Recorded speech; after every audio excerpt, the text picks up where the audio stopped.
Hello everyone, welcome to another video of Smart Investing. In this video, we will be learning some points regarding mutual funds. जैसा कि अब हम सब लोग जानते हैं, मार्केट में इस टाइम हर कोई म्यूचुअल फंड्स में इन्वेस्ट करना चाहता है। तो ये वीडियो उनके लिए है जो म्यूचुअल फंड में इन्वेस्ट करना चाहते हैं या ऑलरेडी इन्वेस्ट कर चुके हैं। शुरू करते हैं आज का वीडियो। सबसे पहले जानते हैं what are mutual funds.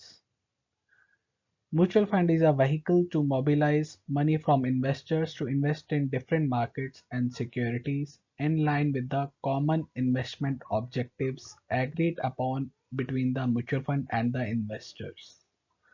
Mutual fund एक ऐसा vehicle है जिसके थ्रू different investors अपना पैसे को इकट्ठा करते हैं for a common investment objective और उसको इन्वेस्ट करते हैं एक पर्टिकुलर एसेट में. In simple words, it is a pool of fund where a group of investors pull up their money to invest in any asset. अब जानते हैं ये कैसे वर्क करता है. अब फॉर एग्जाम्पल हमारे पास तीन इन्वेस्टर्स हैं, ए बी एंड सी. ए ने 1000 रुपीज इन्वेस्ट किए हैं, बी ने अगेन 1000 रुपीज और सी ने 2000 रुपीज. टोटल अमाउंट इन्वेस्टेड हो गया है तीनों का मिला के 4000 रुपीज. दैट मीन्स कि कोई भी इन्वेस्टर कितना भी अमाउंट इन्वेस्ट कर सकता है, डिपेंड करता है उस म्यूचुअल फंड के मिनिमम और मैक्सिमम अमाउंट पे, but it can be different from investor to investor. तो अब जानते हैं how mutual funds operate, mutual funds कैसे काम करते हैं. तो जब भी कोई म्यूचुअल फंड आता है तो उसे कहते हैं न्यू फंड ऑफर. एनएफओ एक टर्म मार्केट में प्रेवलेंट है इसके लिए. दूसरी टर्म होती है नेट एसेट वैल्यू, जो आपने काफ़ी सुना होगा, NAV. And third is investment objectives. तो अभी हम अपने पिछले एग्जाम्पल को ही कैरी ऑन करते हैं. Investor nine A B and C, तीन इन्वेस्टर हैं. 1000 एंड 2000 अमाउंट्स उनके और टोटल 4000. अगर आप एनएवी देखेंगे यहाँ पे, तो जब भी कोई न्यू फंड ऑफर आता है तो जनरली एक एनएवी फिक्स्ड होती है for each investor. It is same on that particular day. So यहाँ पे एनएवी फिक्स की गई है 10 रुपीज पर for A B C and total as well. NAV is 10. Then उनको नंबर ऑफ यूनिट्स अलॉट होते हैं एज पर एनएवी. तो नंबर ऑफ यूनिट्स जो अलॉट होंगे वो होंगे amount divided by NAV price. So A को 100 यूनिट्स अलॉट हुए हैं, बी को भी 100 यूनिट अलॉट हुए हैं और सी को 200 बिकॉज उसने 2000 रुपीज इन्वेस्ट किए हैं. और टोटल उस म्यूचुअल फंड के 400 यूनिट्स हैं. इसके अलावा अभी हमने यहाँ पे बात की थी इन्वेस्टमेंट ऑब्जेक्टिव्स. तो जब भी कोई एनएफओ न्यू फंड ऑफर आएगा तो वहाँ पे इन्वेस्टमेंट ऑब्जेक्टिव की बात की जाएगी कि ये म्यूचुअल फंड कहाँ पैसा लगाएगा और इसका क्या ऑब्जेक्टिव है. अब चलते हैं आगे. How value of NAV changes. अगर आप लोग जानते होंगे तो एनएवी वैल्यूज चेंज होती हैं on timely basis. Generally in open funds ये वैल्यूज डेली चेंज होती हैं जब भी मार्केट खुलता है मंडे टू फ्राइडे. अब यहाँ पे हम दोबारा उसी एग्जाम्पल को कंटिन्यू करेंगे. इन्वेस्टर नेम में यहाँ पे हमने अब टोटल को ऊपर लिख दिया है, उसके बाद A B and C, three investor names. They initial amounts जो उन्होंने शुरुआती पैसा लगाया था, टोटल 4000 थे. ए के 1000, बी के 1000, सी के 2000. इनिशियल यूनिट्स जो अलॉटेड थे 400. देन ए को 100 यूनिट्स अलॉट हुए थे, बी को भी 100 हुए थे और सी को 200 हुए थे. अब चलते हैं वैल्यू ऑन 2 जनवरी. जो इनिशियल अमाउंट था, लेट से फॉर एग्जांपल कि वो 1 जनवरी को था, 4000 रुपीज का टोटल. अब जो म्यूचुअल फंड्स ने पैसा इकट्ठा किया वो कहीं तो इन्वेस्ट करेंगे. तो उन्होंने 1 जनवरी को इन्वेस्ट किया. तो लेट से 2 जनवरी को उसकी वैल्यू है उस इन्वेस्टमेंट की 4200. और यूनिट्स हमारे सेम है, यूनिट्स अलॉटेड 400.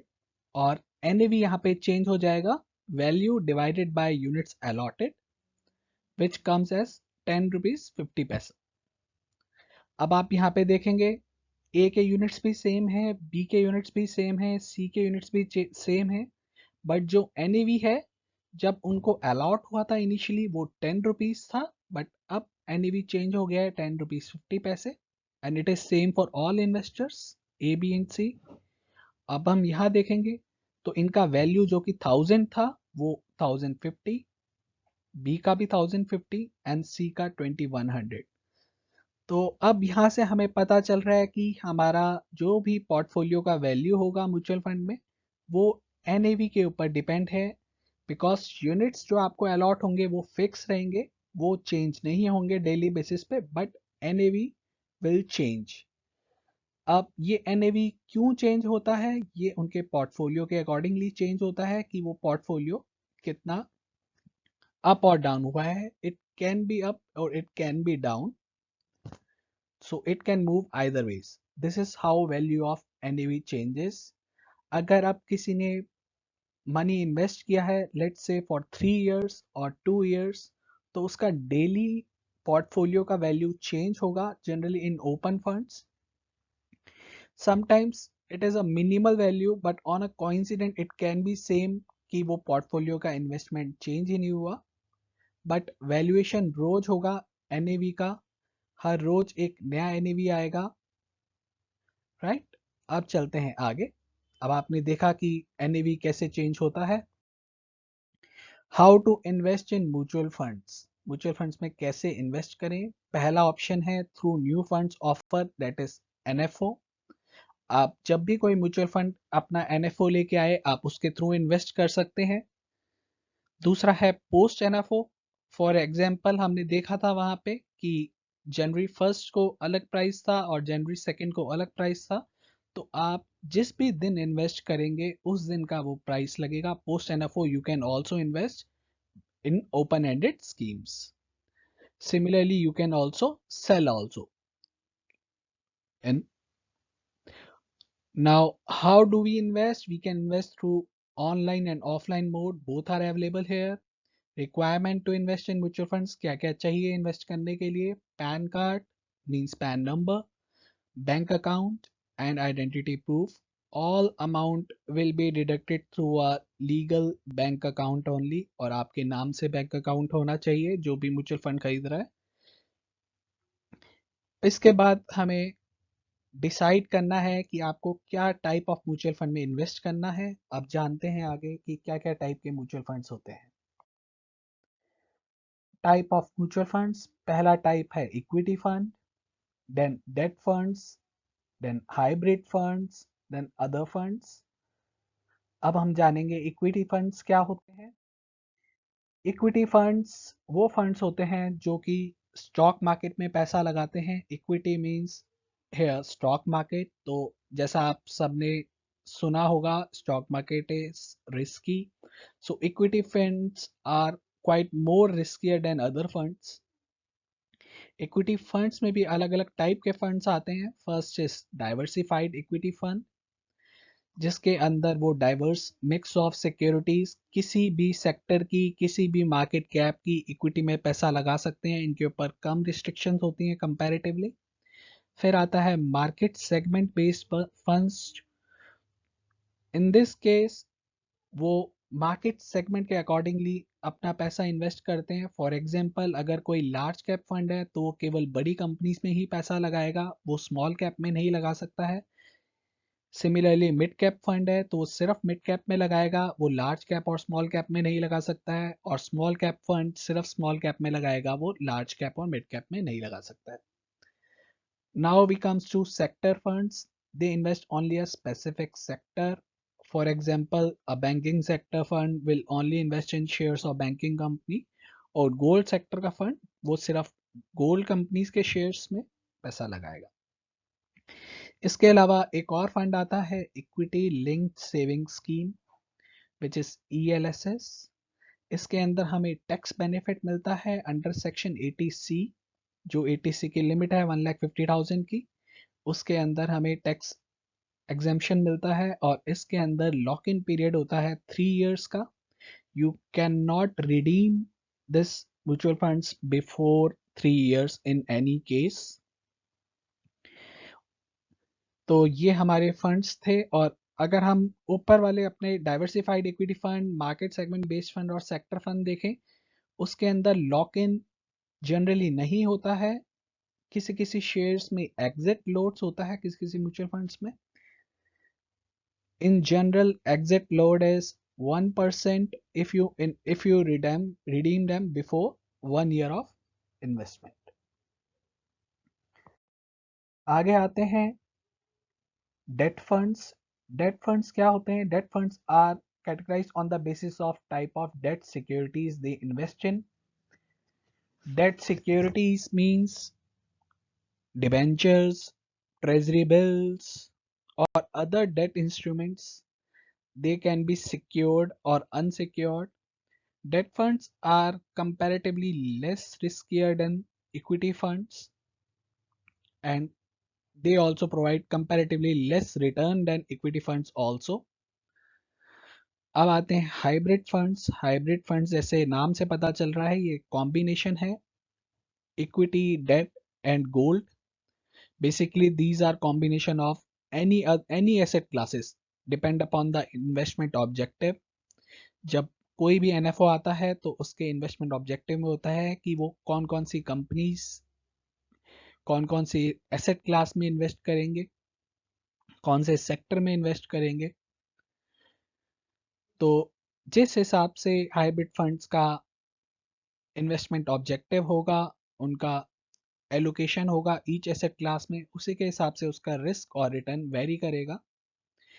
हाइब्रिड फंड्स के अंदर भी अलग अलग क्लासेस के फंड्स आते हैं, aggressive, defensive. Aggressive says which are most invested in equity then debt, and the defensive says which are most investing in debt than equity. Now we are talking about other funds.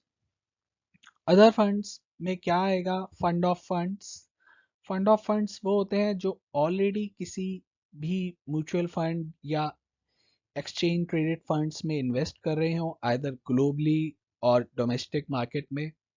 तो उन्हें fund of funds कहते हैं। ये directly equity और debt market में नहीं करते हैं, ये अपना पैसा किसी एग्जिस्टिंग फंड में ही लगाते हैं। रियल एस्टेट म्यूचुअल फंड और real estate investment trust, these are build to finance real estate activities. So ये रियल एस्टेट फंड्स हैं। अब इसके बाद आते हैं mode of investment. Mode of investment दो टाइप के होते हैं। लमसम कि आप एक ही बार में अपना पैसा लगा सकते हैं, and systematic investment plans generally called SIPs, जिसमें आप एक पर्टिकुलर टाइम इंटरवल पे अपना पैसा लगाते हैं। ये जनरली मंथली होते हैं। For example SIP of 1000, SIP of 2000 monthly. So आपको एक डेट डिसाइड करना होगा कि इस डेट को आपका ऑटोमेटिक बैंक से डिडक्शन हो जाएगा एक particular amount, and we can fix them for n number of months, 2 years, 3 years, less than that, and for 5 years, 10 years, n number of months basically. So these are kind of mode of investment. Then we are talking about other key points which need to be take care before invest in any mutual fund. The first thing is dividend or growth.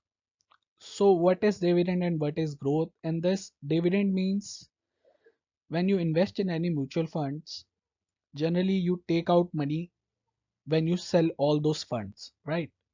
But in this case, if you opt for dividend, then they can give you dividend amount after a particular point of time. For example, they provide you dividend once in a year or once in a 6 month, but that dividend is not fixed, right?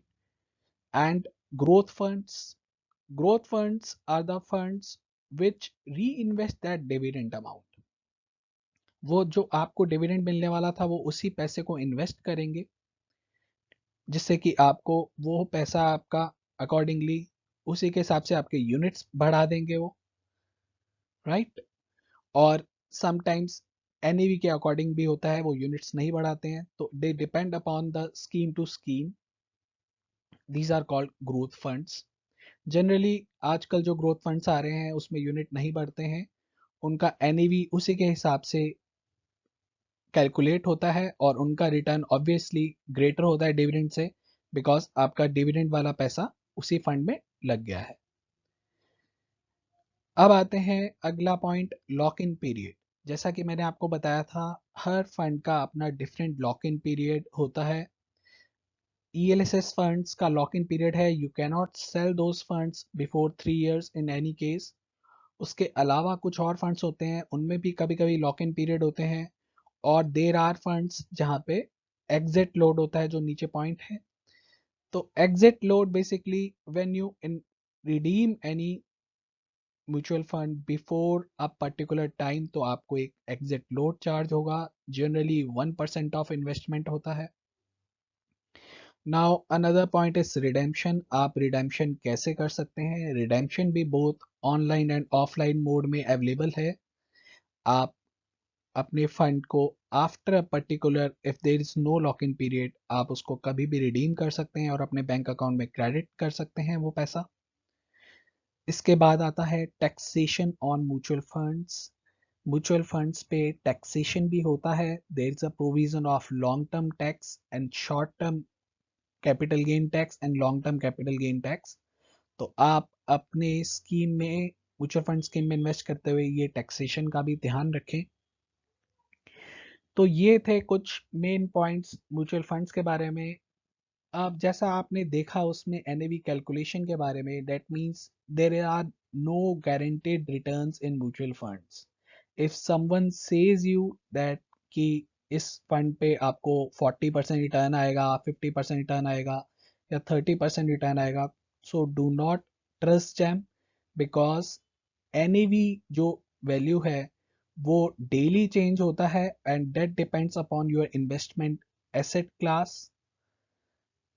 So take your decision wisely. In general अगर आपको बताएं तो equity का return, और अगर equity mutual funds का, if we compare for last 10 years, then it would be around 15 to 18% funds basis, fund to fund wise.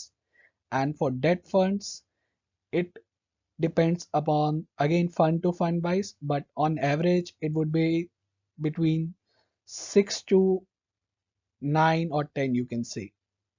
So you can decide on your own which investment objective is as per you, and do read investment objective properly of that scheme before investing in. Generally equity, if you opt for equity mutual funds, then you should have tenure of 2 to 3 years, because if any mishappening in market happen, then it can be recovered from that point.